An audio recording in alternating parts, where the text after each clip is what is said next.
તો હવે CR પાટીલ કચ્છ ખાતે પહોંચ્યા છે તો લોકસભા ચૂંટણીને લઈને હવે એડી ચોટીનું જોર લગાવવામાં આવી રહ્યું છે તો બીજેપી પ્રદેશ અધ્યક્ષ CR પાટીલ કચ્છ પહોંચ્યા। માધાપરમાં યોજાયેલ બાઇક રેલી અને બૂથ કાર્યકર્તા સંમેલનમાં તેઓ દ્વારા હાજરી આપવામાં આવી।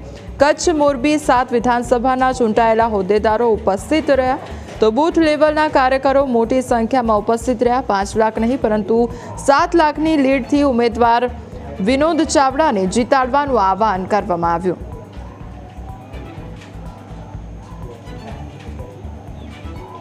પાટીલ સાહેબે જે પ્રમાણે વાત કરી કે 26 લોકસભાની સીટો જ્યારે જીતીને હેટ્રિક મારવાની છે પણ 5 લાખથી વધારે દરેક સીટો જીતવાની છે। એમાં કચ્છની સીટ પણ 5 લાખ નહીં પણ એમણે કીધું કે 7 લાખથી જીતી શકાય, કારણ કે એમણે કાર્યકર્તા ઉપર ભરોસો મૂક્યો, એમને કાર્યકર્તા ઉપર વિશ્વાસ છે અને જે પ્રમાણે કાર્યકર્તાઓને વાત કરી આવનાર સમયની અંદર આ લોકસભાની સીટ પણ વધુને વધુ મતોથી કઈ રીતે જીતી શકાય એના માટે એમનું આજે માર્ગદર્શન કચ્છના બૂથના કાર્યકર્તાઓને મળ્યું હતું।